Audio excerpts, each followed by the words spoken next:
Hello everyone, this is Maureen and welcome back to another day of praying through the darkness.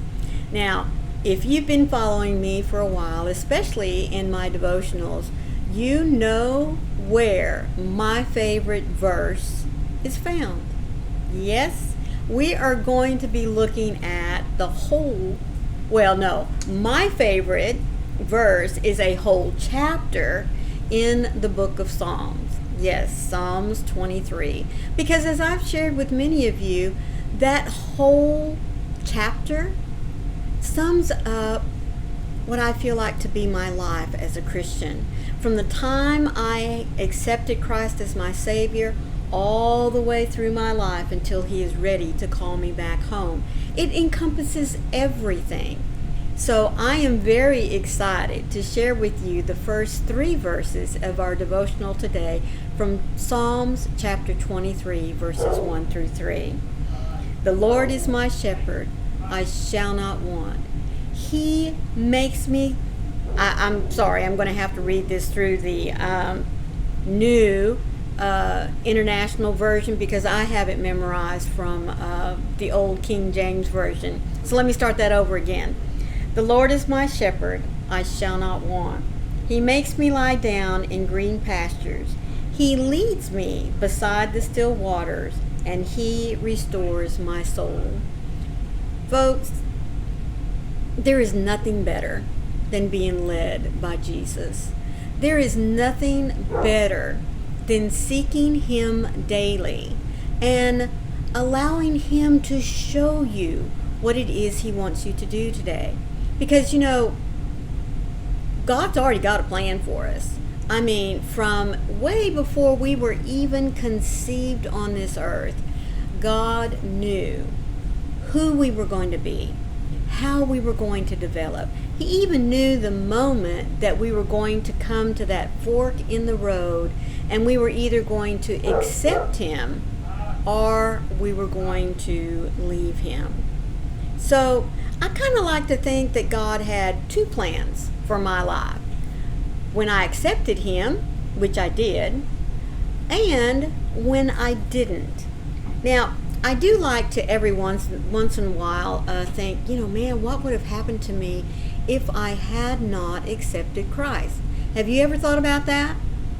Stop and think just a minute. Do you think that when you came to that fork in the road, if you had not taken the path to accept God, do you think that path would have ever been presented again? Because I was taught that God calls us. He knocks on our heart's door continuously, all the time. When we're sinners, when we haven't accepted Him yet, He is constantly knocking. Now, sometimes it may be louder than others because we're at a point where, once again, we've come to that fork in the road again. Is this the time that we're going to take the fork that leads us to salvation, or are we going to continue on that path of not knowing Him, the chaos, the darkness? But how many times are we given that opportunity to choose God? I don't know. I have heard many times it being preached that God only knocks for so long. But I can't believe that. I can't believe that every single one of us that God has created, that He ever gives up on offering us the opportunity to choose a life with Him. And folks, once we do choose that life with Him, He never gives up on us. Like I said, He already has a plan for us, and we're taught that He knows when we're going to falter. He knows that even though we've accepted Him and we are on the plan that He has for our lives, the way that we are going to serve Him, the opportunities that we're going to take to share the love of Jesus with others, He knows that many times we're going to falter. He knows many times that we're going to want to take things into our own hands and be our own pilot, so to speak. But, that's okay because He is constantly there with us. As it said in the scripture, the Lord is my shepherd. And when we allow him to be our shepherd, folks, there is nothing that we need to want for. I mean, he provides all that we need. He will even, if we allow him to, show us things beyond our wildest dreams. Give us things that we didn't even know we needed. He also shows us, and he, I think, many times insists on when we need to take our rest. Because if we push our bodies to the point where we just can't go any further or do any more, what good are we to anyone? Well, it's the same thing in our spiritual lives.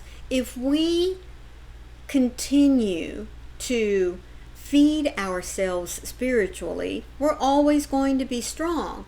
But when we don't take the time to sit down and rest and to be charged by God himself, whether it be through scripture, whether it just be sitting and having our morning cup of coffee, taking a few moments to talk to him, it doesn't matter.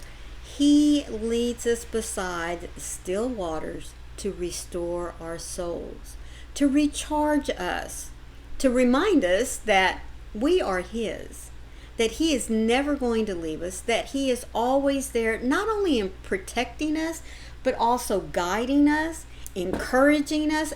Folks, we don't have a better cheerleader in our corner than Jesus Christ. We just don't. So, as I said, for me, the whole book, or the whole chapter of Psalms 23 is a wonderful roadmap for me, because right there in the beginning, he is my shepherd and I shall want for nothing. He restores my soul when I take the opportunity to sit down and to invest in his word, invest in the time that I need to talk to him and share with him, to be instructed by him. And there's so much more that chapter offers for us in our daily walk with Jesus Christ. So I encourage you, if you've never read the chapter, or if you don't delve that much into the whole book of Psalms itself, folks, it is a beautiful, beautiful book of poetry, of thoughts, of love, of personal suffering and rejoicing that David went throughout his life, that he offers for each one of us to read. Because you know what?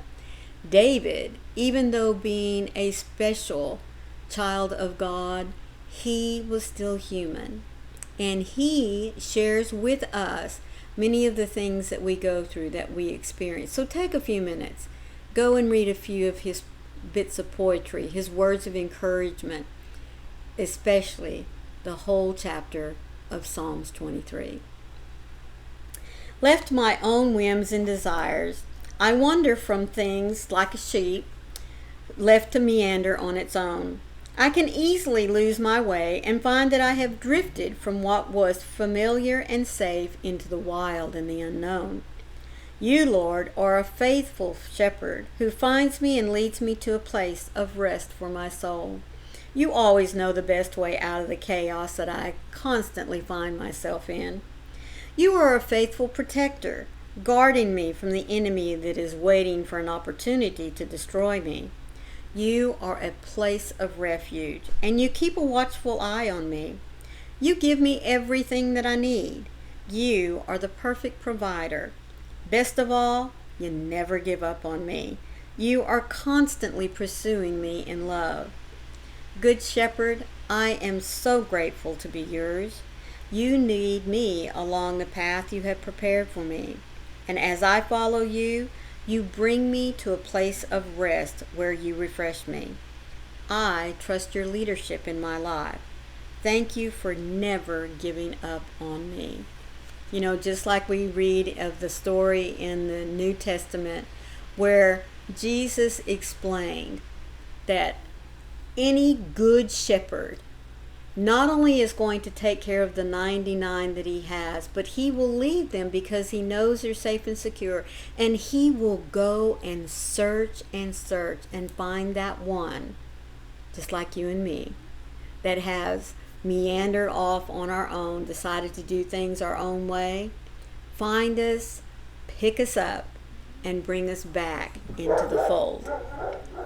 Know that you're never alone, folks. Know that the Good Shepherd is always there, protecting you, guiding you, and making sure that you are never lost. Thank you so much for joining me today for this devotional. And let me remind you that these devotionals that I've chosen for 2025 come from this little blue book titled 365 Days of Prayers and Devotionals for Those Who Suffer with Depression and Anxiety. But remember, it's not just for depression and anxiety. It's for each and every one of us that hit a little bump in the road or just need to be reminded that we have a champion in our corner, like I talked about yesterday. So if you would like to have this little book, remember that there's a link for you down in the description box. All you have to do is go and click on it. It'll take you right there. It's a wonderful little devotional book to add to your collection of devotionals that you can read through every day. Now let me also remind you, please, to be sure and hit that like button. Leave me a comment. What is one of your favorite verses? Of course, like I said, you know, chapter 23 of Psalms is my favorite. Always has been, always will be. But let me know what yours is. And let me know how this particular 3 verses touched your heart today. Be sure and share the devotional out too, if you don't mind, because I'm sure there's someone that you know that might need to be encouraged today. Not because they're my words, folks, but because they were the words chosen for us to hear and share with one another today. Remember that I love you, and remember that God is your champion. God is your faithful restorer and shepherd. Remember, I love you. See you tomorrow. Bye.